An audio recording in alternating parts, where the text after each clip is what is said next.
Welcome to Cotality's housing market update for October 2025. The Australian property market is gathering strength as we head further into spring, with September marking the strongest monthly gain for national dwelling values since October of 2023. Our national index was up 0.8% in September, led by a 0.9% increase across the capital cities. On a quarterly basis, values were 2.2% higher, up from a 1.5% lift in the June quarter and double the 1.1% increase seen over the 3 months to March. In dollar terms, the September quarter rise was equivalent to just over $18,000 being added to the median value. Growth has once again become broad-based, with every capital city and rest of state region recording an increase in dwelling values over the month, over the quarter, and over the most recent 12-month period. That being said, some divergence in the pace of growth is once again starting to emerge. Perth and Brisbane are once again pulling ahead of the larger capitals, with values up 4% and 3.5% respectively through the September quarter, with the pace of gains being led by the unit market. Darwin is showing an even stronger run of growth, with housing values jumping 5.9% over the past 3 months. Each of these cities continues to show a severe lack of advertised supply.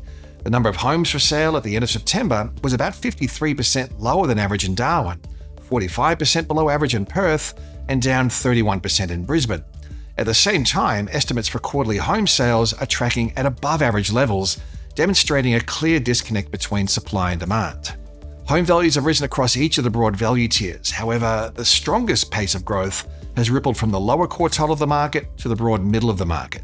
This is likely a reflection of increased borrowing capacity, thanks to lower interest rates, which in turn could be supporting demand at slightly higher price points.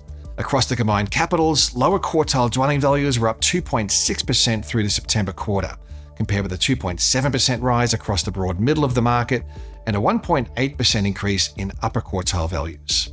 Moving our focus to rental markets, the national vacancy rate slipped to a new record low in September, with only 1.2% of Australian units and 1.7% of houses estimated to be vacant and available for lease in September. The renewed downtrend in rental vacancies has been accompanied by a re-acceleration in rental growth. Cotality's national rental index rose 0.5% in seasonally adjusted terms through September, taking the quarterly change to 1.4%, the highest since June last year. The bad news for renters, of course, is that rental listings are continuing to trend lower, tracking about 25% below the 5-year average in September. The spring selling season is shaping up to be a strong one, with vendors definitely back in the driver's seat. Low advertised stock levels and higher buyer demand are a recipe for solid selling conditions that will likely see prices lift further through the rest of spring and into the end of the year. The 75 basis point cut to the cash rate has played a key role in supporting housing activity. Borrowing capacity, based on a median household income of $106,000, has increased by about 7% since the first rate cut in February, and lower interest rates have supported a lift in consumer sentiment, which is really important for high commitment decision making. Despite a minor slip in September, the monthly consumer sentiment index is 12.8% higher than a year ago, with the upswing in confidence being accompanied by a rise in purchasing activity. Real wages growth is adding to sentiment and to savings. At 1.3% per annum, inflation-adjusted wages growth was at its highest level since June of 2020, and it's about 2.5 times the pre-COVID decade average of just 0.5% per annum. Stronger wages growth alongside lower debt servicing costs should help to further support purchasing activity and sentiment. A tight jobs market is another factor supporting demand and borrowing capacity. The unemployment rate held at 4.2% in August, and the underemployment rate at 5.7% hasn't been this low since 1991.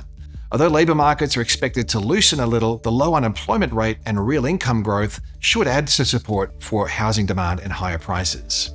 With the expanded home deposit guarantee going live on the 1st of October, the opportunity to get into the market early with as little as a 5% deposit and without the added cost of lenders' mortgage insurance is likely to be popular with prospective first home buyers.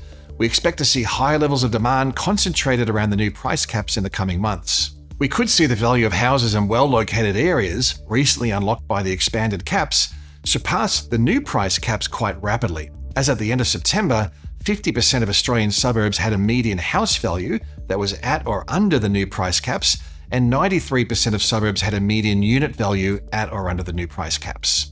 Although the outlook for housing markets is looking increasingly positive, some headwinds remain that will likely keep the rate of growth in check. Stretched affordability is arguably the most significant factor keeping a lid on value growth. Based on data to June, the median national dwelling value to household income ratio was only marginally off record highs at 7.9, with Sydney recording a ratio as high as 9.6. We also have some renewed uncertainty around the path of inflation, given a higher than expected monthly inflation indicator reading for August, which could push back the timing and extent of further interest rate cuts. There's plenty to keep an eye on as we move through spring. You can keep up to date with all our property sector analysis at the Insights pages of the Cotality website.